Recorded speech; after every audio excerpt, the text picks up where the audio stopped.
Foot.fr, fournisseur officiel de football.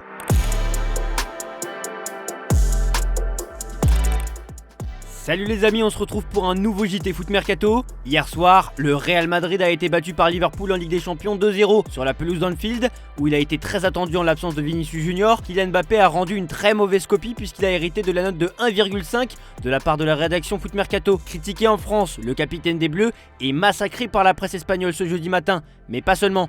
AS révèle que l'attitude du Français n'a pas été du tout du goût des supporters de la Casablanca. En effet, l'ancien joueur du PSG a quitté le terrain et regagné les vestiaires sans même saluer ou avoir un signe pour les fans. AS indique que ce geste de Mbappé a exaspéré les supporters du Real Madrid à la fin du match. Pour sa défense, il n'est pas le seul joueur du Real Madrid à ne pas avoir salué les fans hier soir.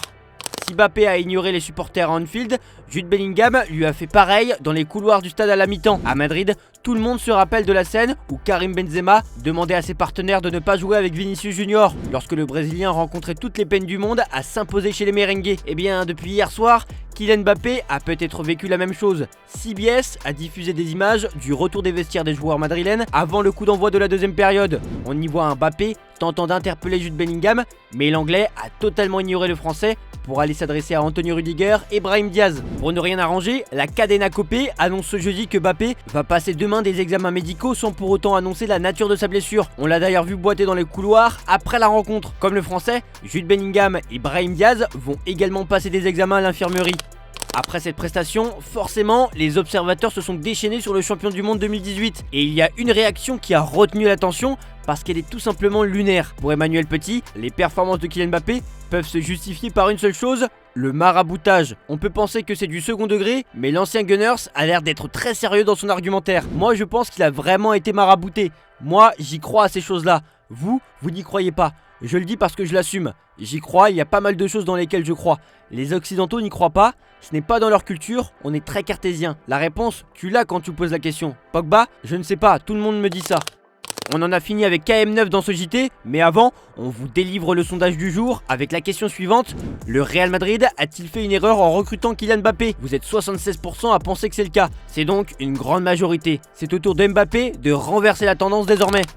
Rare éclaircie madrilène hier soir lors de la défaite du club merengue face à Liverpool. Eduardo Camavinga a été contraint de quitter ses partenaires après avoir ressenti une gêne musculaire. Ce jeudi, son club a communiqué sur la nature de sa blessure et il s'agit de la même que Vinicius Junior. Comme l'indique le communiqué médical du Real Madrid, l'international français souffre d'une blessure musculaire au biceps fémoral de la jambe gauche. Il sera absent entre 2 et 3 semaines selon la presse espagnole et passera de nouveaux examens dans les prochains jours. En fin de contrat l'été prochain, Virgil van Dijk a été interrogé sur son futur. Le défenseur de Liverpool a été surpris de la question directe, mais ne peut rien dire pour l'instant. Le journaliste a insisté, parlant d'un intérêt du Real Madrid, mais le néerlandais s'est dit pleinement concentré sur le prochain match des Reds face à Manchester City. What a direct question. They don't ask me that direct, but listen, there's at the moment nothing I can say. The only thing I can say is that I'm fully focused on Man City from now on. Real Madrid needs a defense center. Do they? They need. I don't know.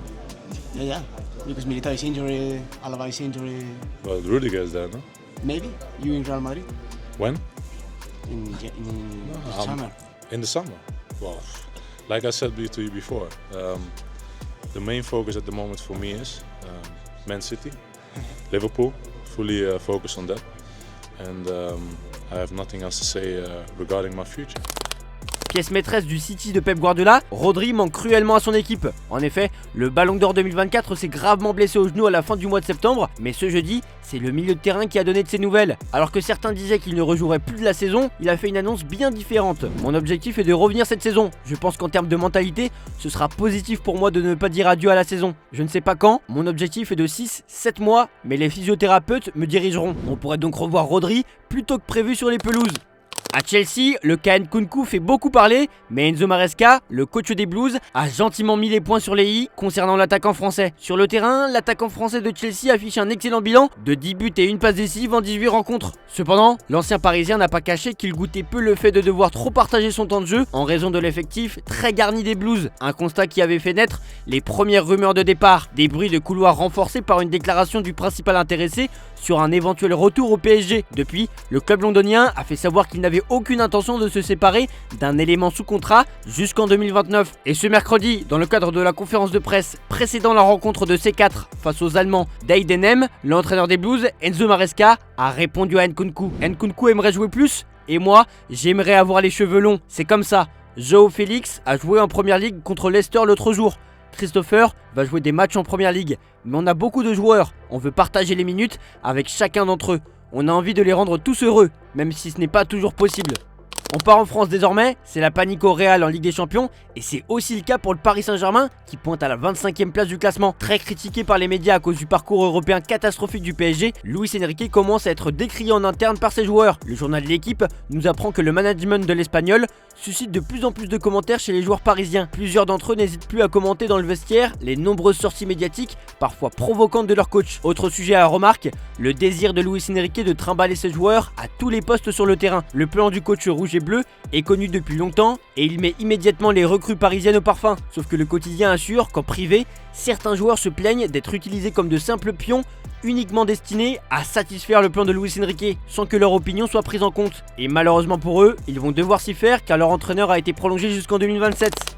Et justement, Ángel Di María, qui est devenu le deuxième meilleur passeur de l'histoire de la Ligue des Champions face à Monaco hier soir, juge le parcours en C1 de son ancien club. Parfois ça marche, parfois non. Paris a beaucoup de joueurs jeunes. Ils doivent grandir. Avant, il y avait beaucoup de stars comme Kylian, Neymar, Ibra, Cavani. Ils ont des joueurs jeunes comme João Neves qui jouait à Benfica l'an dernier. Ils ont des joueurs qui doivent grandir. Parfois, c'est bien d'avoir des joueurs plus expérimentés et plus âgés. Mais Paris a besoin de temps.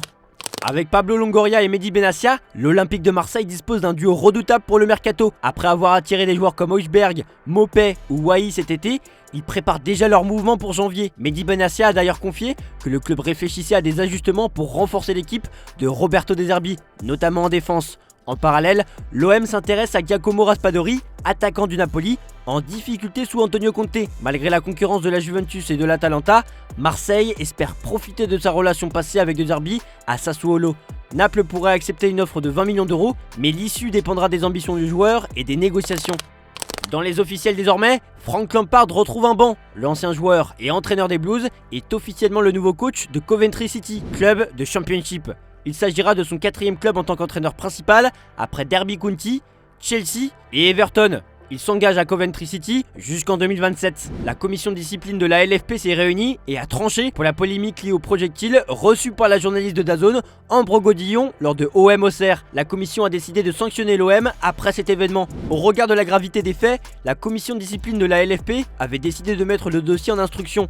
Après lecture du rapport d'instruction, la commission prononce la sanction suivante: un match à huis clos avec sursis du stade Vélodrome. Peut-on lire dans le communiqué.